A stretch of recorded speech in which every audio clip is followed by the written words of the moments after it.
আসসালামু আলাইকুম। আমরা আল্লাহর কাছে শুকরিয়া আদায় করি আমাদের কাজুল জাল্লাহ আদি মুর্শিদের তওবা আল্লাহ আমাদের ক্লাস করার সুযোগ করেছেন। এই বলতেছে যেন আমরা শুধু যখন তার আগে জমা দিতে পারি এটা নিজেকে নিজে আল্লাহর কাছে সুপর্দ করে দেবো যে আমরা সবাই সহবত হয়েছি ইনশাআল্লাহ, কিন্তু টাইমের ক্ষেত্রে আমরা সেটা সম্পন্ন করতে পারি নাই, হুজুরকে সেইভাবে খবর দিতে পারি নাই। আমাদের সামনে অনেকগুলো কাজ আছে, আমাদের মালিক বলে গেল চ্যালেঞ্জিং কার্যক্রম হুজুর আমাদের কাছে থ্রো আউট করে দিচ্ছেন যে এই চ্যালেঞ্জটা নেন আপনারা এই চ্যালেঞ্জটা নেন, আমরা যেন সেই জিনিসটা রূপে দিতে পারি, হুজুরের দেওয়া চ্যালেঞ্জটা যেন আল্লাহর রাস্তায় কার্যকরী করতে পারি।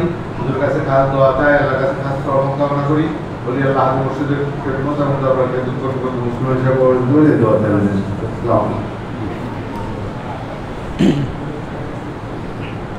হ্যাঁ, ক্লাস যখনই শুরু হোক সময় মতো শেষ করে দেব, এই জন্য দেরি করা যাবে না। আজকে আল্লাহর মতো অনেক আলহামদুলিল্লাহ আলহামদুলিল্লাহ নাহমাদুহু ওয়া নাস্তাঈনুহু ওয়া নাস্তাগফিরুহু ওয়া নু'মিনু বিহি ওয়া নাতাওয়াক্কালু আলাইহি ওয়া নাউযু বিল্লাহি মিন শুরুরি আনফুসিনা ومن سيئات أعمالنا من يهد الله فهو المهتدي ومن يضلل فلن تجد له وليا مرشدا فنشهد أن لا إله إلا الله وحده لا شريك له ونشهد أن سيدنا وسندنا ونبينا محمدا صلى الله عليه وسلم الذي أرسله الله بالحق بشيرا ونذيرا وداعيا إلى الله بإذنه وسراجا منيرا وقال الله تعالى في كلامه المجيد وفرقانه الحميد ما كان محمد أبا أحد من رجالكم ولكن رسول الله وخاتم النبيين وكان الله بكل شيء عليما إن الله وملائكته يصلون على النبي يا أيها الذين آمنوا صلوا عليه وسلموا تسليما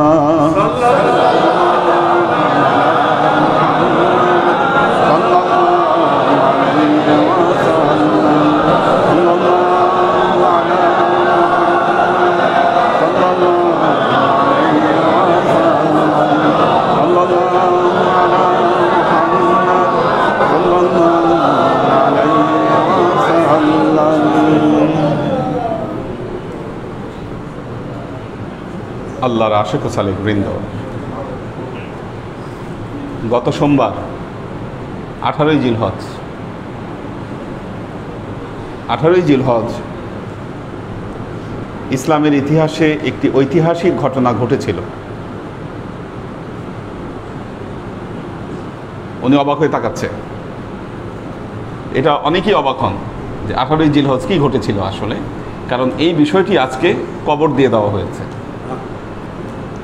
এবং এই কবর দেওয়া বিষয়ের একজন জ্বলন্ত সাক্ষী ক্লাসে আছে আজকে মনোয়ার নূর মানিক। অর্থাৎ আল্লাহ নবী গাদিরে খুমের যে ভাষণ, এই ভাষণটা 18ই জিলহজ এই দিনে দিয়েছিলেন। ঘটনাটা আগে বলি। আল্লাহ নবী মক্কা থেকে ফিরছেন বিদায় হজ শেষ করে, প্রায় 1,20,000 সাহাবী আল্লাহ নবীর সাথে আছেন। জোহরের সময় হঠাৎ আল্লাহ নবী যাত্রা বিরতির নির্দেশ দিলেন। জিনিসটা খেয়াল করেন, টাইমটা কিন্তু খুব গুরুত্বপূর্ণ সময়, জোহরের সময় কিন্তু অত্যন্ত উত্তাপ মরুভূমিতে। এই সময়ে যাত্রা বিরতির নির্দেশ মানে খুব গুরুত্বপূর্ণ কিছু আল্লাহ নবী যাত্রা বিরতির নির্দেশ দিলেন। নবীর কাফেলা 3 ভাবে চলত। এখন তো আরব দেশে হাইওয়েতে আমরা চলি, কিন্তু আল্লাহর নবী চলতো ওই মরুভূমি দিয়ে, যেই মরুভূমি দিয়ে আমরা হাঁটছি, ওই মরুভূমির ভেতর দিয়ে পথ চলত। তাহলে বুঝেন যে বিষয়টা কি পরিশ্রমের বিষয় ছিল এবং কি পরিমাণ স্টেমিনা ওই সময় মানুষের মধ্যে ছিল। ওইটার ভেতর দিয়ে না গেলে আপনারা বুঝবেন না যে কি স্টেমিনার ভেতরে ছিল। ওনারা ওই মরুভূমি দিয়ে পথ চলেছে, আর এখন ওই মরুভূমি কেটে হাইওয়ে বানানো হয়েছে। আমরা সুন্দর এসি গাড়িতে হাইওয়ের মধ্যে দিয়ে যাই। হ্যাঁ, তো জোহরের সময় আল্লাহ নবী যাত্রা বিরতির নির্দেশ দিলেন। আল্লাহ নবীর কাফেলা 3 ভাগে বিভক্ত হয়ে চলত। একদল আগে যেত, মাঝখানে নবীর কাফেলা, পেছনে আরেকটা কাফেলা আসতো। এর উদ্দেশ্য ছিল কোনো যদি বিপদ আসে রাস্তায়, তাহলে সেটা সামনের কাফেলা ফেস করত। ধরেন ডাকাত হামলা করেছে, এটা সামনের কাফেলা এটা ফেস করবে যারা আগে গিয়েছে। কোনো কিছু যদি ফেলে যায় কাফেলা, কোনো কিছু পড়ে গেছে, তখন তো উটের পিঠে সবাই যেত, ঘোড়ার পিঠে যেত, দামি দামি জিনিস পরে যেতে পারত। এই জিনিসগুলো টোকানোর জন্য পেছনের গ্রুপ আসতো। আল্লাহ নবী যাত্রা বিরতি করে সামনের দলকে খবর পাঠালেন, তোমরা পেছনে ব্যাক করো। আবার পেছনের গ্রুপের জন্য অপেক্ষা করলেন। আর ওই গাদিরে খুমের ঠিক ওই জায়গায় পানি ছিল, ওই জায়গার পাশে। তখন সেখানে আল্লাহ নবী যাত্রা বিরতি করলেন, জোহর আসরের নামাজ একত্রে আদায় করলেন। তাজমাউ বাইনাল ওয়াক্তাইন, 2 ওয়াক্ত নামাজ একসাথে আদায় করলেন। সফরে এটা করা যায়, আপনারা জানেন। এবং নামাজ শেষ করে আল্লাহ নবী উটের পিঠে উঠলেন। উটের পিঠে উঠে একটি ভাষণ দিলেন। বললেন, ইয়া আইয়ুহান নাস ইন্নী কদ দুআইতু ফাআজাবতু। হে মানুষ সকল, ইন্নী কদ দুআইতু, আমার মনে হচ্ছে আমার উপরের ডাক এসে গেছে। ফাআজাবতু, আমি সেই ডাকে সাড়াও দিয়ে ফেলেছি। এটা হচ্ছে 18ই জিলহজ। এরপরে রবিউল আউয়ালে আল্লাহ নবী চলে গেলেন আমাদেরকে ছেড়ে। কয় মাস? হ্যাঁ, মুহররম, রবিউল আউয়াল, হ্যাঁ, মাস 1 মাস। এখানে 12 আর ধরেন 1.5 মাস, সর্বোচ্চ 1.5 বা 2.5 মাস এরকম সময় আল্লাহ নবী চলে গেলেন। তো এই দিন এই ভাষণ দিচ্ছেন এবং বললেন, লাকাদ তারাকতু ফীকুমুস সাকালাইন, আমি তোমাদের কাছে 2টো ভারী জিনিস রেখে যাচ্ছি। এই জন্য এই হাদিসকে হাদিসে সাকালাইনও বলা হয়। 2টো ভারী জিনিস রেখে যাচ্ছি, কিতাব আল্লাহ ইতরাতি ওয়া আহলে বেইতি। আমি তোমাদের কাছে এই 2টো জিনিস রেখে যাচ্ছি, একটা আল্লাহর কিতাব, আরেকটি হলো আহলে বেইত, আমার আহলে বেইত। এই 2টো জিনিস রেখে যাচ্ছি। হাউজে কাউসারে তোমরা এই 2টো জিনিস নিয়ে আমার সাথে দেখা করবে, আল্লাহ নবী বললেন। কোথায়? হাউজে কাউসারে। এই 2টো জিনিস নিয়ে তোমরা আমার সাথে দেখা করবে। সেই সময় এই 2টো বিষয়ে তোমাদের নীতি সম্পর্কে আমি প্রশ্ন করব তোমাদেরকে। তোমরা কি নীতি অবলম্বন করেছো, এই বিষয়ে আমি তোমাদেরকে হাউজে কাউসারে এই 2টো বিষয় সম্পর্কে আমি প্রশ্ন করব। এরপর আল্লাহ নবী হযরত আলীকে তার পাশে ডাকলেন এবং হযরত আলীর হাত ধরলেন, উপরে তুললেন, বললেন, মান কুনতু মাওলাহু ফাহাজাল আলিয়্যু মাওলাহু, আমি যার মাওলা আলী হবে তার মাওলা।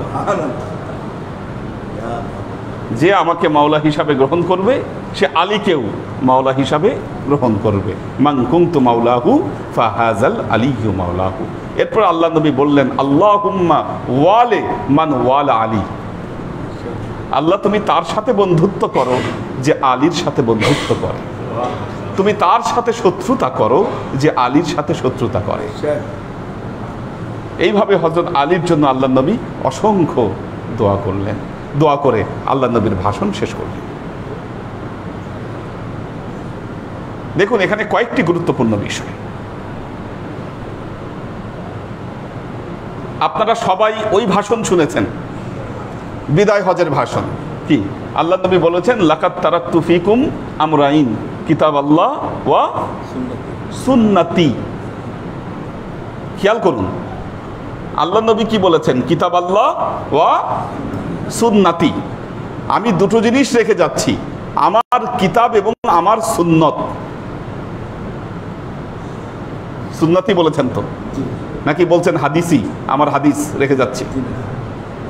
আর আল্লাহ নবী যখন এই বক্তব্য দিয়েছেন তখন কি কোনো হাদিস গ্রন্থ সংকলিত অবস্থায় ছিল? বুখারী, মুসলিম, তিরমিজি, আবু দাউদ কোনোটা ছিল? এগুলো সংগ্রহ হয়েছে আল্লাহ নবীর ইন্তেকালের 150 থেকে 200 বছর পর। আল্লাহ নবীর ইন্তেকালের 150 থেকে 200 বছর পর এগুলো সংকলিত হয়েছে। কিন্তু যেদিন আল্লাহর নবী এই ভাষণ দিচ্ছেন 9ই জিলহজ, সেদিন কোনো হাদিস গ্রন্থ পৃথিবীতে ছিল না। তার মানে বোঝা গেল সুন্নাতি বলতে কি বুঝিয়েছেন আল্লাহ নবী, এটা স্পষ্ট হয়নি ওই দিন, স্পষ্ট হয়নি, সম্পূর্ণ হয়নি। কারণ সুন্নাতির ব্যাখ্যাটা আসে নাই। সুন্নতির স্বরূপ কি? এখন যদি কোশ্চেন করা হয় হোয়াট ইজ সুন্নাতি, আজকের দিনের আলেম যারা আছেন তারা বলতেছেন সুন্নাতি মিন হাদিস, সুন্নাতি মিন হাদিস। ওই সময় তো হাদিস গ্রন্থ ছিলই না, তো হোয়াট ইজ সুন্নাতি? এই বিষয়টাই আল্লাহ নবী স্পষ্ট করলেন। তার ঠিক 9 দিন পর আল্লাহ নবী বললেন, আমি দুটো ভারী জিনিস রেখে যাচ্ছি, একটা হলো কিতাব আল্লাহ, আল্লাহর কিতাব, আরেকটা হলো আহলে বেইতি ওয়া ইতরাতি, আমার আহলে বেইত এবং আমার পরিবার পরিজন আমি রেখে যাচ্ছি। তার মানে ওখানেও বললেন কিতাব আল্লাহ সুন্নতি, এখানে বললেন কিতাব আল্লাহ। আল্লাহর কিতাব তো বললেন, সুন্নতির সংজ্ঞা হিসাবে যেই বিষয়টি আল্লাহ নবী উল্লেখ করলেন সেটি হলো আহলে বেইতি, আমার আহলে বেইতি হলো আমার সুন্নত।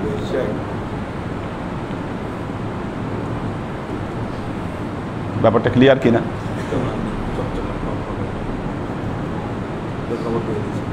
আল্লাহ নবীর 110 জন সাহাবী এই হাদিস বর্ণনা করেছেন।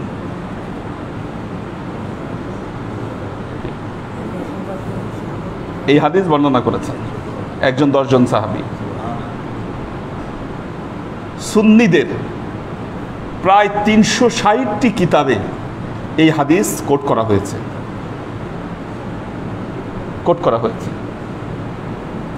কিন্তু আজকে কেন এই হাদিসের চর্চা হয় না? This the question. জিজ্ঞাসা করেন, আমরা যখন হজে গিয়েছি, আমি মদিনা থেকে ট্রাই করছি যে গাদিরে খুমে যাব। এখন মদিনায় গিয়ে অ্যারাউন্ড মদিনা যা আছে আশেপাশে, বীরে রাওয়াহা, বীরে সোফা, এইদিকে বদরের ময়দান, হ্যাঁ, এইদিকে আশেপাশে যা আছে সব জায়গায় আমরা গেলাম, সব জায়গা সবাই চিনে, কিন্তু কেউ বলতে পারে না গাদিরে খুম কোথায়, কেউ জানে না। মদিনার ভ্রমণ শেষ করে মক্কা শরীফে গেলাম, ওমরা করলাম, সেখানেও জিজ্ঞাসা করি, কেউ বলতে পারে না। মক্কার অদূরে হুদাইবিয়া গেলাম, তায়েফ গেলাম, চতুর্দিক ঘুরলাম, কিন্তু গাদিরে খুম কেউ চিনে না। আমাদের যাত্রা প্রায় শেষ, একদিন মনে হয় বাকি, বা একদিন বাকি, লাস্ট সময় চলে আসে। আমার কি মনে হলো, আমি একটু গুগল ম্যাপে গিয়ে সার্চ দিলাম গাদিরে খুম, গুগল ম্যাপে লোকেট করলো জায়গা,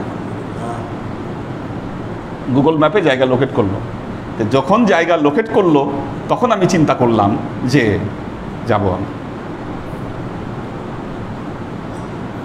প্রথম ট্যাক্সি ড্রাইভারকে যাদেরকে জিজ্ঞাসা করি কেউ চিনে না, শেষ পর্যন্ত এক পাকিস্তানি ড্রাইভার, তাকে বললাম তোমার চেনা লাগবে না, তুমি আমাকে এই লোকেশনে নিয়ে যাও। ওটা দেখালাম তাকে এই লোকেশনটা, সেটা হলো একটা মিকাত আল জোহফা যে মিকাত আছে ওই মিকাতের কাছে। সে জোহফা দেখে চিনল, যেতে রাজি হলো। কত নিছিল জানি ভাড়া যাওয়া আসা? 200 রিয়াল মনে হয়, 500 নিছিল।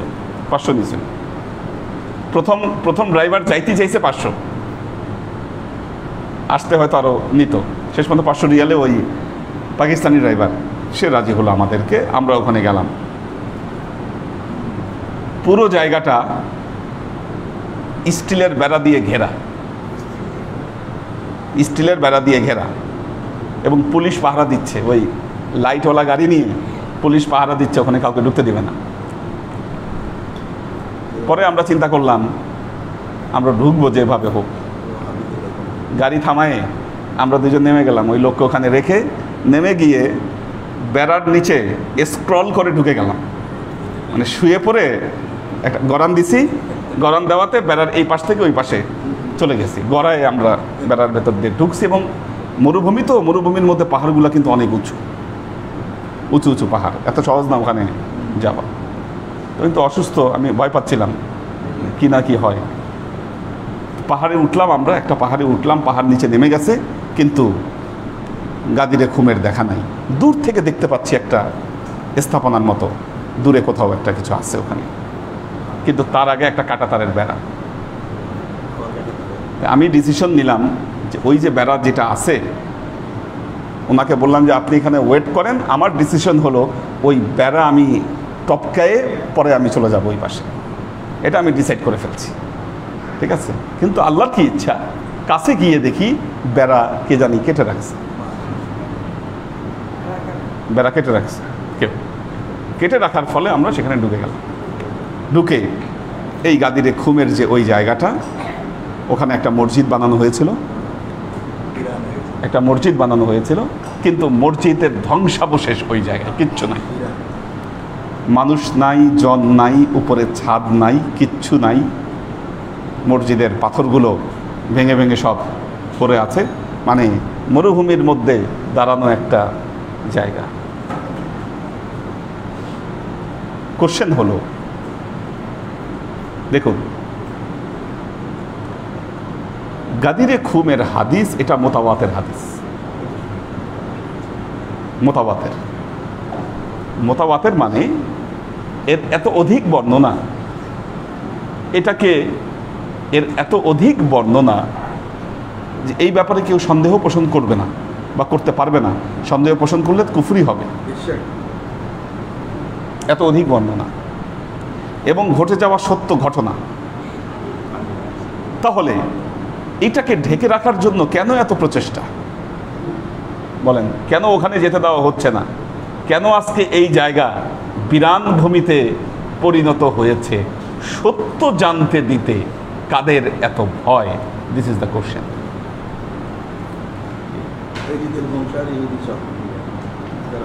কাদের ভয়? কারণ এটি আল্লাহর নবীর যে ভেলায়েতের সার্টিফিকেট,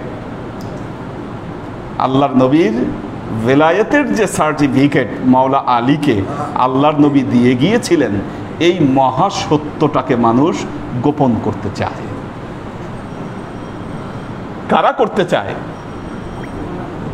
যারা মুনাফিক ছিল আর যাদের হাতে আল্লাহর নবীর আহলে বেইতের সদস্যরা প্রাণ হারিয়েছে।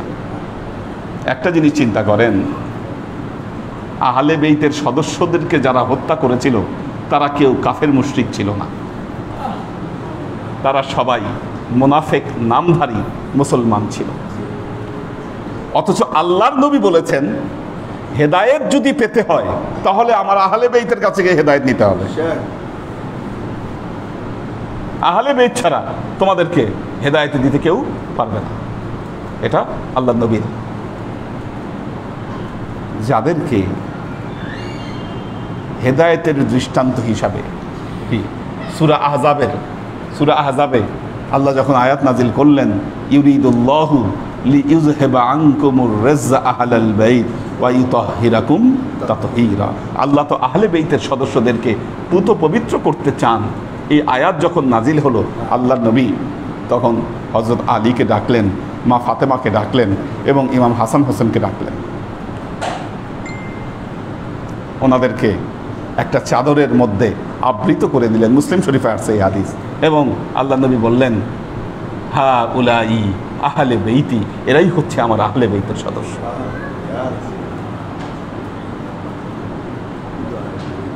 উম্মাহাতুল মুমিনিন যারা আছেন বললেন, ইয়া রাসূলুল্লাহ,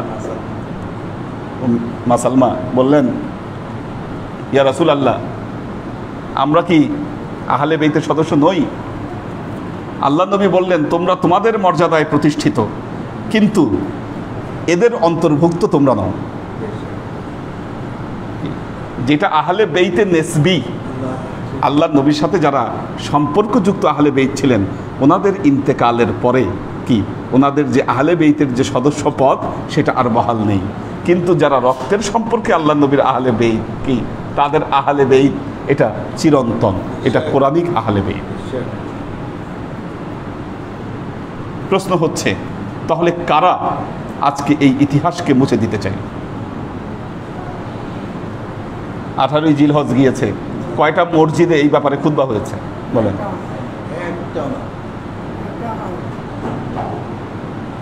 কয় জায়গায় এই বিষয়ে আলোচনা হয়েছে বলেন?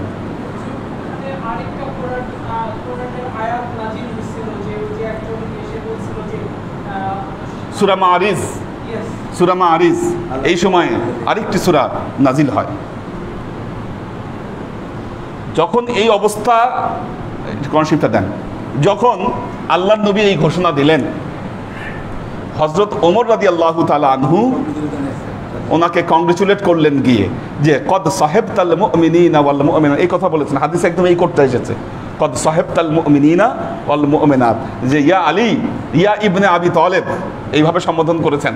হযরত আলীকে গিয়ে বলছেন যে ইয়া ইবনে আবি তালেব, হে ইবনে আবি তালেব, কদ সাহেবতাল মুমিনিনা ওয়াল মুমিনাত, আপনি তো আজকে মুমিন মুমিনাতদের আপনি আজকে নেতাই হয়ে গেলেন,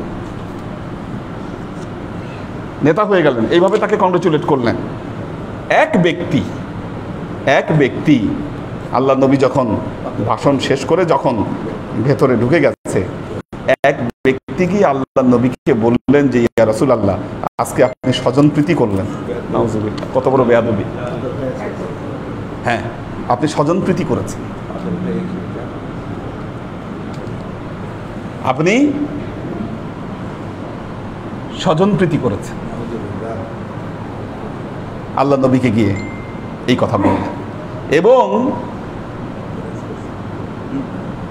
আল্লাহর নবীকে তিনি এ কথাও বললেন, আপনার এই কথা যদি সত্য হয়ে থাকে, আপনি যে কথা আজকে বললেন, যে ঘোষণা দিলেন, এটা যদি আল্লাহর তরফ থেকে আপনি এই ঘোষণা যদি আপনি দিয়ে থাকেন, তাহলে যেন আমার উপরে আল্লাহর আযাব আসে। ওই ব্যক্তি কেবল বের হয়েছে তাঁবু থেকে, কোথাও থেকে একটা পাথর এসে তার মাথায় লেগে সে ওই জায়গাতেই ইন্তেকাল করেছে, ওখানে ইন্তেকাল করেছে। পবিত্র কোরআনে এই বিষয়ে একটি সূরাও নাজিল হয়, সূরা মাআরিজ, সাআলা সাইলুম বিআযাবি ওয়াকি। একজন প্রশ্নকারী কি করলো, একজন প্রশ্নকারী কি করলো? সাআলা সাইলুম বিআযাবি ওয়াকি, একজন প্রশ্নকারী সে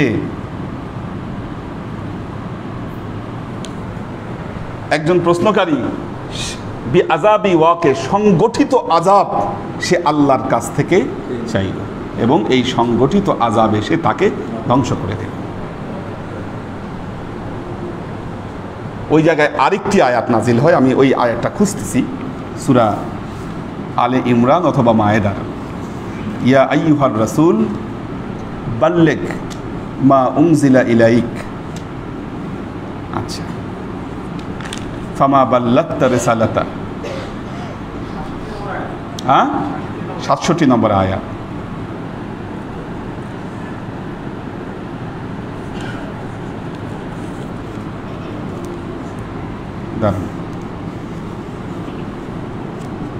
দেখুন এই আয়াতটিও ওই জায়গায় নাজিল হয়।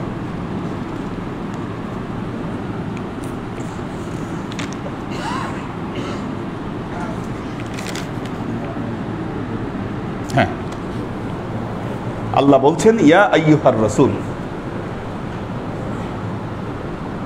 হে নবী।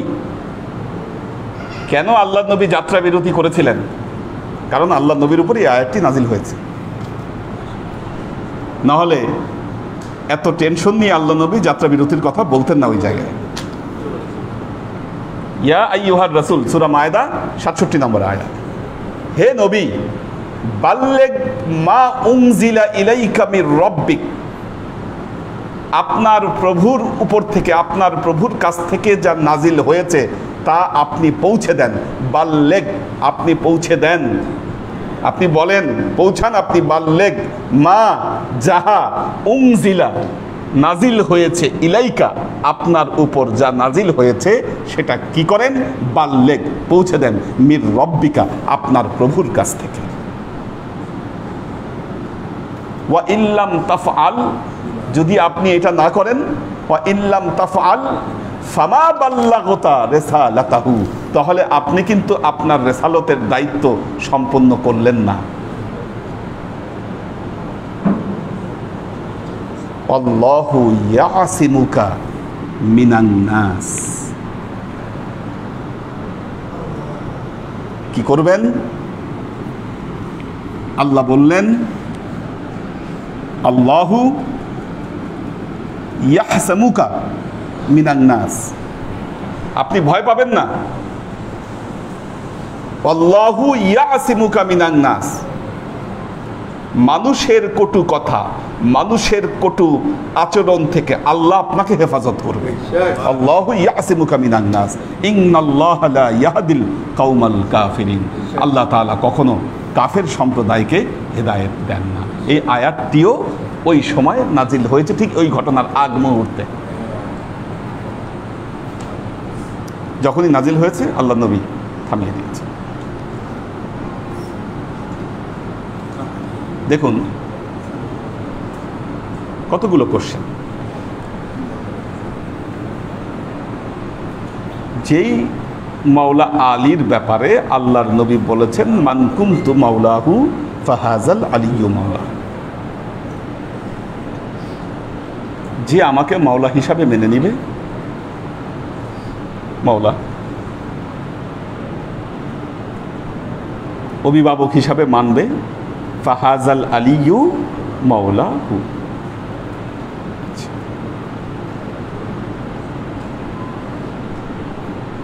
সিম্পল ব্যাপার। একটা হলো হিস্টোরি। হিস্টোরি, হিস্টোরি মানে কি? হ্যাঁ, না, ইতিহাস। হিস্ট্রি, হিস্ট্রি, হিস্ট্রি হলো গল্প। একটা হলো পলিটিক্স। পলিটিক্স মানে রাজনীতি। আরেকটা হলো থিওলজি। থিওলজি মানে কি? ধর্মতত্ত্ব। শুধু তত্ত্ব না, ধর্মতত্ত্ব। থিওলজি ধর্মতত্ত্ব। ইতিহাস কি অস্বীকার করতে পারবেন যা ঘটেছে? ইতিহাস অস্বীকার করা যাবে না। পলিটিক্স যা হয়েছে তাও আমরা অস্বীকার করতে পারবো না, ঘটে গেছে। কাজেই এখানে মনে রাখবেন একটা সূক্ষ্ম জিনিস খেয়াল করেন, খেলাফত this is a political post. কি খেলাফত? এটা পলিটিক্যাল পোস্ট, রাষ্ট্রীয় পোস্ট। আমাদের যেমন প্রাইম মিনিস্টার, কি প্রাইম মিনিস্টার কি কোনো ধর্মীয় পোস্ট? কি প্রাইম মিনিস্টার এটা ধর্মীয় পোস্ট নয়, এটা পলিটিক্যাল পোস্ট, মনে রাখবেন। কাজেই খেলাফত হলো পলিটিক্যাল পোস্ট। সেই অনুযায়ী হযরত আবু বকর রাদিয়াল্লাহু তাআলা আনহু প্রথম খলিফা, হযরত ওমর রাদিয়াল্লাহু তাআলা আনহু দ্বিতীয় খলিফা, হযরত ওসমান রাদিয়াল্লাহু তাআলা আনহু তৃতীয় খলিফা। যেহেতু খেলাফতটি হলো পলিটিক্যাল পোস্ট, আর ইমামত এটা হলো ধর্মীয় পোস্ট। কি ইমামত? এটা ধর্মীয় পোস্ট, এটা আধ্যাত্মিক পোস্ট। কাজেই প্রথম খলিফা হযরত আবু বকর রাদিয়াল্লাহু তাআলা আনহু হলেও প্রথম ইমাম ছিলেন মাওলা আলী। কোনো সন্দেহের অবকাশ নাই এতে।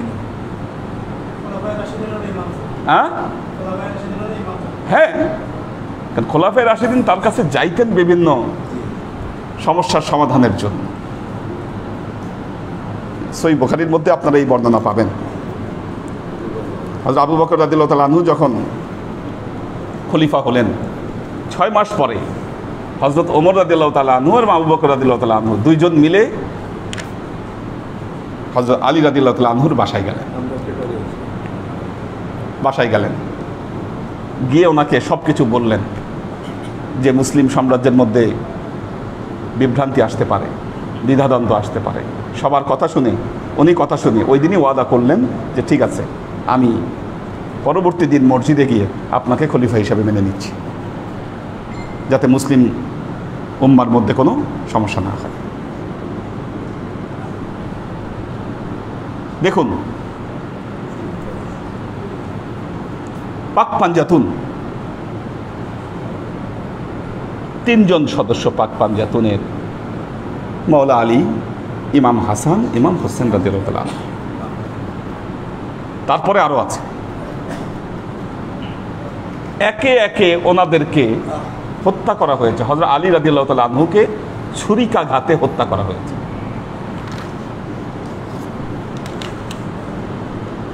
ছুরি মারছে, হ্যাঁ,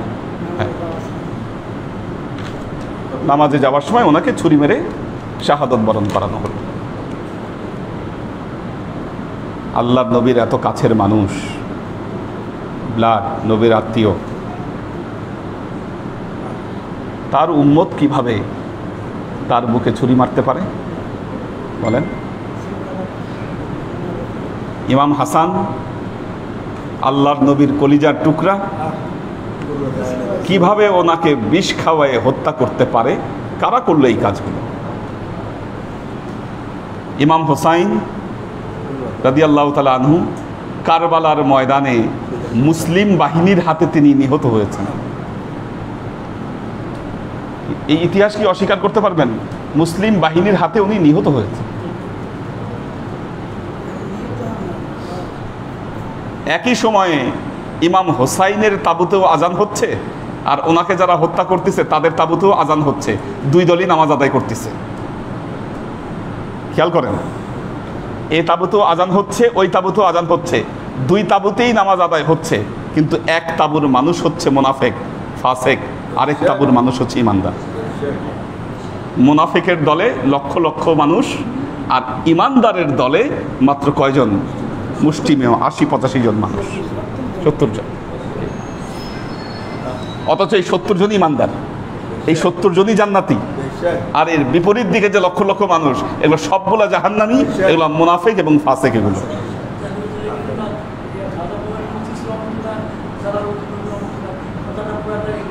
হ্যাঁ, অবশ্যই। খাজা বাবা তো বলছেনই, শাহ আস্ত হোসাইন, পাদশাহ আস্ত হোসাইন, দিন আস্ত হোসাইন, দিন পানা আস্ত হোসাইন, সরদাদ দস্ত নাদাদ দার দস্ত ইয়াজিদ, হাকাও কে বানয়ে লা ইলাহা আস্ত হোসাইন। বলতেছেন শাহ আস্ত হোসাইন, হোসাইনি বাদশাহ, হোসাইনি শাহ। দিন হচ্ছে হোসাইন, দিনকে রক্ষা করে গেছে হোসাইন, কারণ তিনি গর্দান দিয়ে দিয়েছেন, অথচ ইয়াজিদের হাতে তিনি হাত মিলান নাই। হ্যাঁ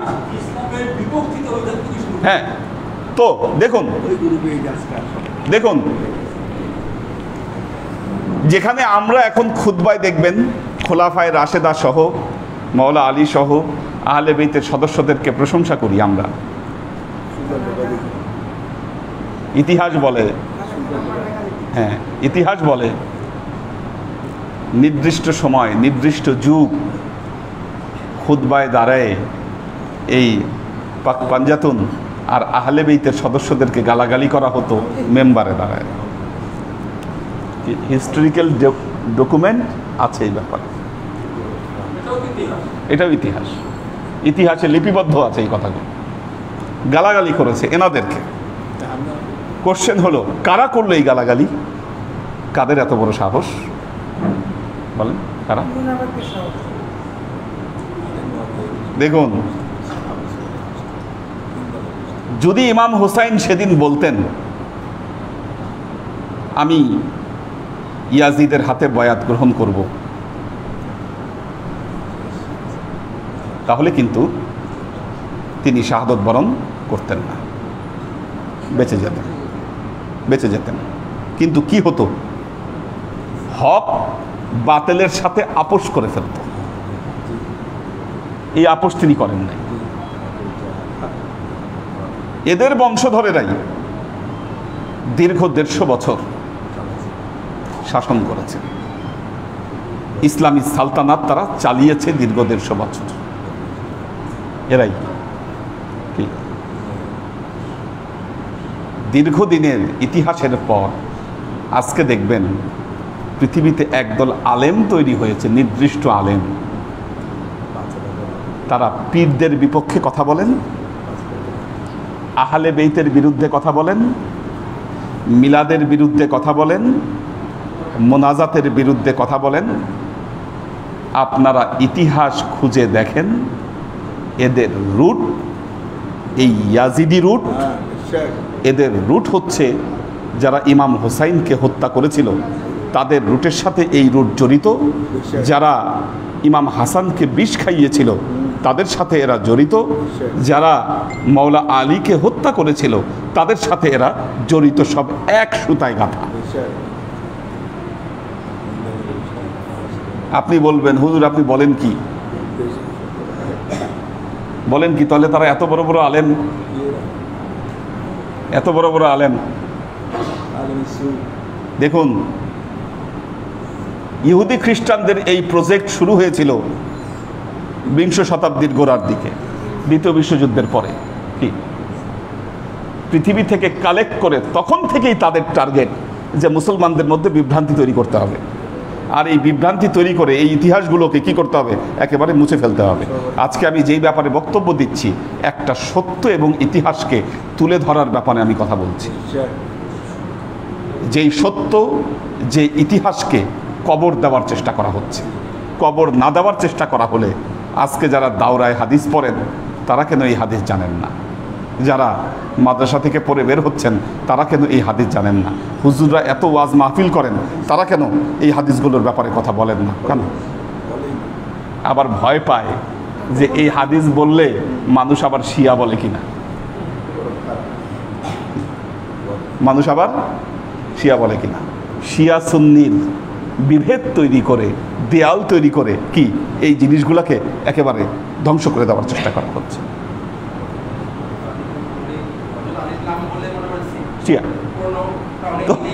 তো ওই যে এই ধোঁয়া তুলে কি এই জিনিসগুলোকে দমায় দেওয়ার চেষ্টা করা হচ্ছে।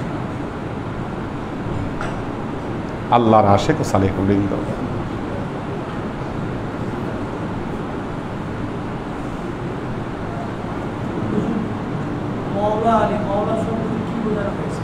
হ্যাঁ আচ্ছা আচ্ছা, মওলা শব্দের ব্যাখ্যা অনেকে অনেকভাবে দেন। ওয়ালি থেকে মাওলা, ওয়ালির ইসমে ফাইল না। ওয়ালি শব্দের অনেক অর্থ হতে পারে। ওয়ালি শব্দের অর্থ হলো বন্ধু, ওয়ালি শব্দের অর্থ হলো অভিভাবক। আল্লাহু ওয়ালিউল্লাযীনা আমানু ইখরিজুহুম মিনাজ যুলুমাতি ইলান নূর। আল্লাহ যার বন্ধু হয়ে যান কি করেন? অন্ধকারচ্ছন্নতা থেকে আলোর দিকে তাকে বের করে নিয়ে আসেন। তার মানে এটা অভিভাবক অর্থে। কাআন্নাহু ওয়ালিয়ুন হামিম কোরআনে বলা হয়েছে। গরম বন্ধু, বন্ধু অর্থেই আসে, যে অর্থেই আসুক না কেন। ফানিআমাল মাওলা, আল্লাহ বলতেছেন কোরআনে, ফানিআমাল মাওলা ওয়া নিআমান নাসির। তিনি হচ্ছেন উত্তম মাওলা, উত্তম সাহায্যকারী। আর হ্যাঁ হ্যাঁ, আর এখানে কি অর্থে ব্যবহৃত হয়েছে এটা আমাদের চেয়ে ভালো বুঝেছে কারা? সেদিনের অডিয়েন্স যারা ছিল। কি উপস্থিত অডিয়েন্সের চেয়ে আমি আপনি ভালো বুঝতে পারবো না। কাজী হযরত ওমর রাদিয়াল্লাহু তাআলা আনহুর যে কংগ্রেচুলেশন, এটাই বুঝায় দেয় যে আল্লাহর নবী কি অর্থে মাওলা শব্দটা বলেছিলেন। বললেন যে ইয়া ইবনে আবি তালেব কদ সাহেবতাল মুমিনিনা ওয়াল মুমিনাত, আপনি তো মুমিন মুমিনাতদের নেতা হয়ে গেলেন। এই কথাতেই বোঝা গেল যে আল্লাহর নবী কোন অর্থে এই মাওলা শব্দটা ব্যবহার করেছিলেন।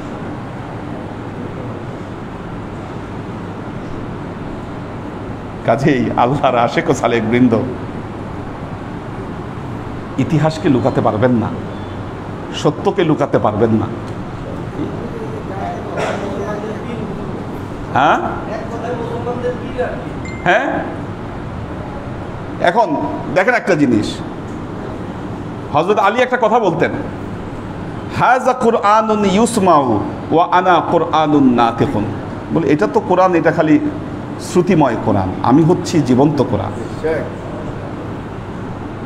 আল্লাহ নবী বলেছেন আলা মাদিনাতুল ইলম ওয়া আলিয়্যু বাবুহা, আমি জ্ঞানের নগরী, আলী হচ্ছে সেই নগরীর দরজা। মজার ব্যাপার হলো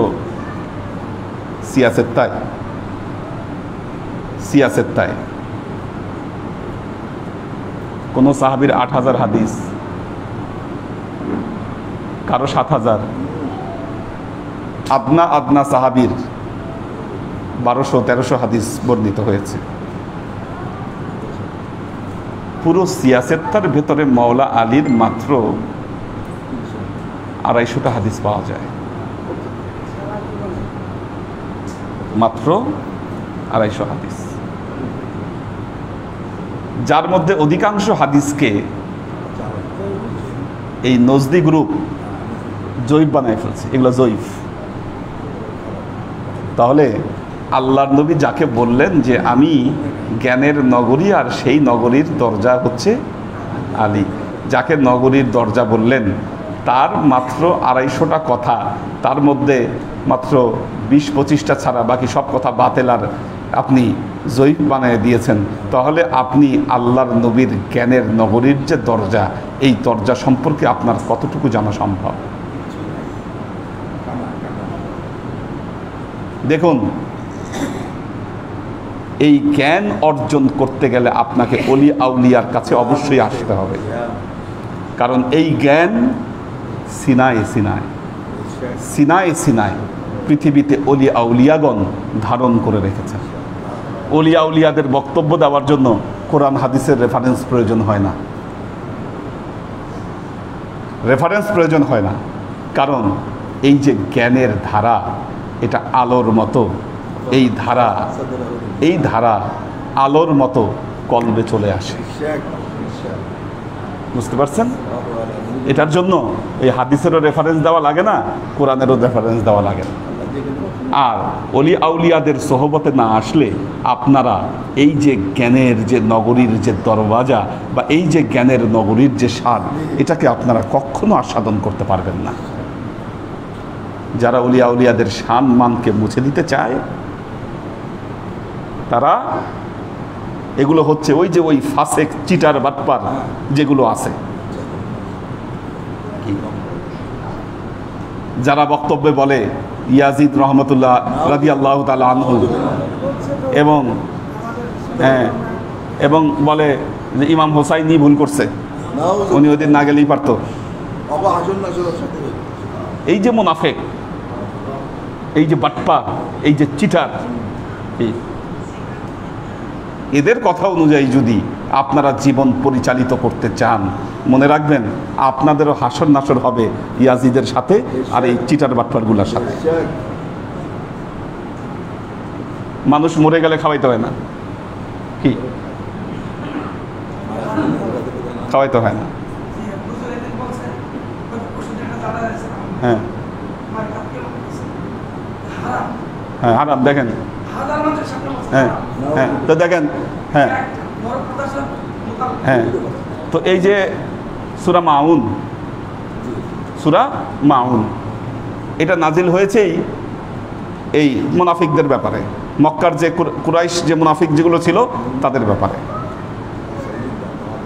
আরাইতাল্লাযী ইউকাযযিবু বিদ্দীন, যারা কিয়ামতকে অস্বীকার করে। ফাযালিকাল্লাযী ইয়াদউল ইয়াতীম, ইয়াতীমকে গলা ধাক্কা দেয়। ওয়ালা ইয়াহুদ্দু আলা তুআমিল মিসকিন, কি মিসকিনদেরকে খাবার দিতে তারা উৎসাহিত করে না। এগুলো মুনাফিকের চরিত্র। আপনি মানুষকে খাওয়াবেন, গরিব যখন একটা খাবার আয়োজন করা হয়, গরিব বড় লোক সবাই খায় সেখানে, কি পবিত্র কোরআনে আসছে কাল কিয়ামতের ময়দানে এক প্রকার লোক, তারা সাকার নামক জাহান্নামে যাবে। সাকার, আল্লাহ জিজ্ঞাসা করবে মা সালাকাকুম ফিস সাকার, কেন তোমরা সাকারে আসলা? বলবে কুমনা লাম নুসাল্লিন, আমরা দুনিয়ায় থাকতে নামাজ আমরা পড়ি নাই আল্লাহ, এবং আমরা আরেকটা কাজ করি নাই, আমরা মিসকিনদেরকে খাবার দেই নাই। ওয়ালা নুতআইমু তুআমিল মিসকিন, আমরা মিসকিনদেরকে আমরা খাবার খাওয়াই নাই।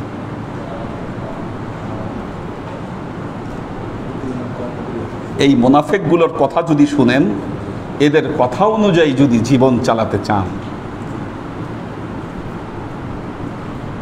সংখ্যায় এরা অধিক হতে পারে, সংখ্যায় বেশি হতে পারে। মনে রাখবেন, হকের পক্ষে সবসময় কম মানুষই অবস্থান করে। হ্যাঁ, ইয়াজিদের গ্রুপই তো লক্ষ লক্ষ মানুষ, আর এখানে মাত্র 70-75 জন। হ্যাঁ, তো ওইটা রেওয়ায়ত বহুত রকম আছে কয়জন। তো আল্লাহর আশিক ও সালেক বৃন্দ, সময় থাকতে সত্যকে নির্বাচন করুন এবং সত্যকে ধারণ করুন। বারাকাল্লাহু লানা ওয়া লাকুম ফিল কুরআনিল আযীম ওয়া নাফা'ানা ওয়া ইয়্যাকুম লাআয়াতি ওয়া যিকরিল হাকীম ইন্নাহু তাআলা জাওয়াদুন কারীমুম মালিকুন রাউফুর রহিম।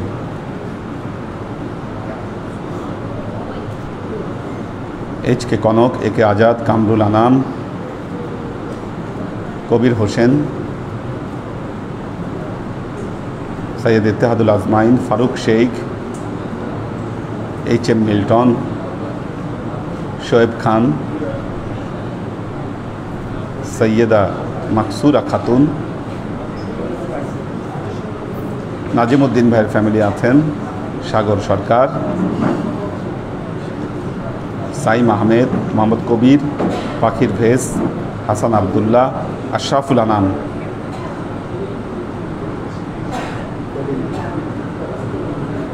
রাইসা তাজরিয়ান, লুনা তাবাসসুম লুবনা,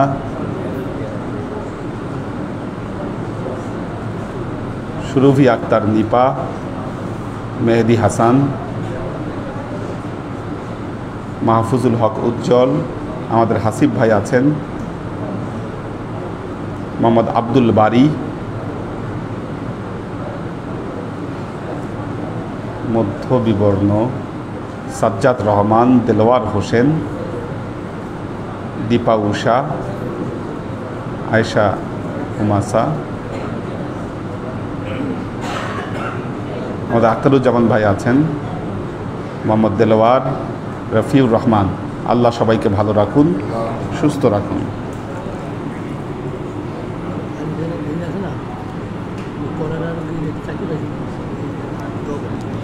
আল্লাহ আল্লাহ আল্লাহ আল্লাহ আল্লাহ।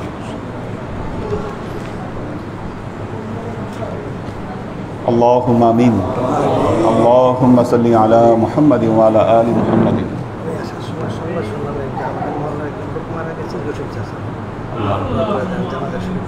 আল্লাহ হেফাজত করুক। একজন ইন্তেকাল করেছেন, দোয়া চেয়েছেন, আল্লাহ মাফ করুন। হ্যাঁ, লাল মিয়া নাম কার? মেজবা ভাইয়ের। হ্যাঁ হ্যাঁ, উনি দোয়া চেয়েছেন, আল্লাহ জান্নাতবাসী করুন। اللهم صل على محمد وعلى آل محمد كما صليت على إبراهيم وعلى آل إبراهيم إنك حميد مجيد. اللهم بارك على محمد وعلى آل محمد كما باركت على إبراهيم وعلى آل إبراهيم إنك حميد مجيد. ربنا ظلمنا أنفسنا وإن لم تغفر لنا وترحمنا لنكونن من الخاسرين. ربنا آتنا في الدنيا حسنة وفي الآخرة حسنة وقنا عذاب النار. ربنا لا تزغ قلوبنا بعد إذ هديتنا وهب لنا من لدنك رحمة إنك أنت الوهاب. اللهم إنك عفو تحب العفو فاعف عني يا غفور الرحيم الودود. اللهم نور قلوبنا بنور الإيمان ونور قلوبنا بنور الإسلام ونور قلوبنا بنور الإحسان وزين أخلاقنا بنور محمد صلى الله عليه وسلم.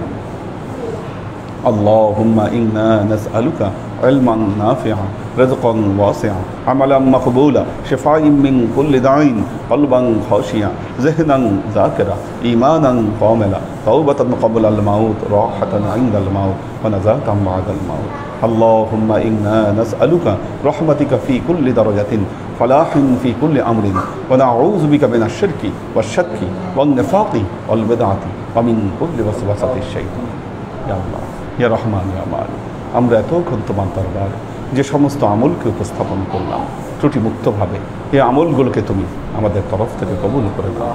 তুমি আমলের যা আমাদের প্রিয় নবী হজরত মুহাম্মদ মুস্তফা সাল্লাল্লাহু আলাইহি ওয়াসাল্লামের কাছে পৌঁছে দাও। আল্লাহ, আমাদের নবীর পরিবারবর্গের কাছে তুমি এর চাচাকে পৌঁছে দাও। এই দুনিয়ার সমস্ত আম্বিয়াই কেরাম, সাহাবাই কেরাম, তবে আইন তবে আইন, ওয়ালি আউলিয়া, গাউস কুতুব, আমাদের মা বাবা, ভাই বোন, আত্মীয় স্বজন, এই দরবার থেকে যত পীর ভাই বোন চলে গেছে সবার রুহে আল্লাহ তুমি এর চাচাকে পৌঁছে দাও। তুমি তোমার হাবিবের ওসিলায় আমাদের সবাইকে কবুল ক্ষমা করে দাও। আমাদের জীবন থেকে সমস্ত অভাব অভিযোগ, বালা মুসিবত, দুঃখ কষ্ট, রোগ শোককে দূরীভূত করে দিয়ে দৃঢ় হস্তে তোমার দ্বীনের খেদমতের তৌফিক তুমি আমাদেরকে দান করো। আজীবন যেন তোমার হেদায়েতের পথে প্রতিষ্ঠিত থাকতে পারি, সে তৌফিক তুমি আমাদেরকে দান করো।